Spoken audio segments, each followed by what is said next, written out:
সূরাতুল মুলক যে ব্যক্তি রাতের বেলা তেলাওয়াত করবে, কোন সূরা ভাই? তাবারাকাল্লাযী বিয়াদিহিল মুলক ওয়া হুয়া আলা কুল্লি শাইইন কাদির।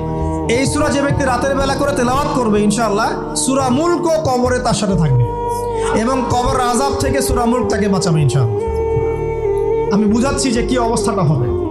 এবার দুজন ফেরেশতা মাথার দিক থেকে আসবেন, আসতে চাইবেন, সালাত বলবে এখান দিয়ে আসা যাবে না, এদিক দিয়ে আসা যাবে না। ডান দিক দিয়ে আসতে চাইবেন, এদিক দিয়ে আসা যাবে না। বাম দিক দিয়ে আসতে চাইবেন, যাকাত বলবে এদিক দিয়ে আসা যাবে না।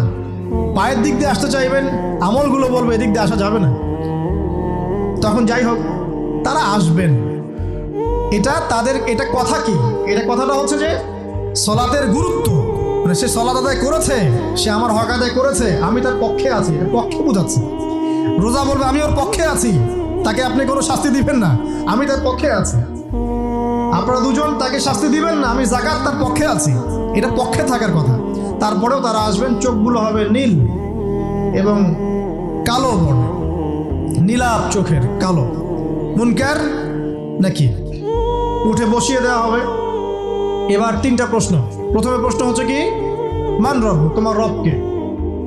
তখন মুমিন বান্দা বুক ফুলিয়ে বলবে রব্বি আল্লাহ, আমার রবকে আল্লাহ।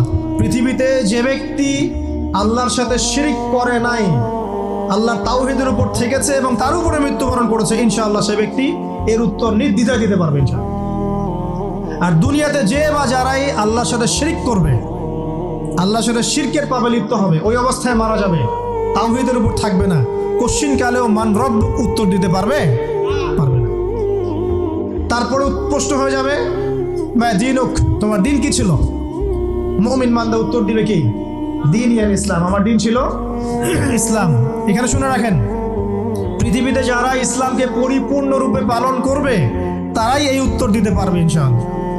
যারা ইসলামকে ঠাট্টা বিদ্রুপের হাসি তামাশার পাত্র বানিয়েছে, মন চাইলে কিছু করি, মন চাইলে কিছু করি না, সহজগুলো একটু আমল করি, বাকি কিছুর আমল ধারি না, হ্যাঁ, নামাজ পড়ি, সুদ ছাড়তে পারি না, ঠিক আছে, বছর বছর ওমরা করি, এদিকে ঘুষ দুর্নীতি ছাড়তে পারি না, ইসলামকে ঠাট্টা তামাশার পাত্র বানিয়েছে, এরা কোশ্চিন কেন উত্তর দিতে পারবে না মা দিন দিনে পরিপূর্ণরূপে ইসলামে প্রবেশ করতে বলেছেন আল্লাহ রাব্বুল আলামিন। যারা পরিপূর্ণরূপে ইসলামে প্রবেশ করবে এবং ইসলামের প্রতিটা মৌলিক বিধান মেনে চলবে, ইনশাআল্লাহ তারা এর উত্তর দিতে পারবে।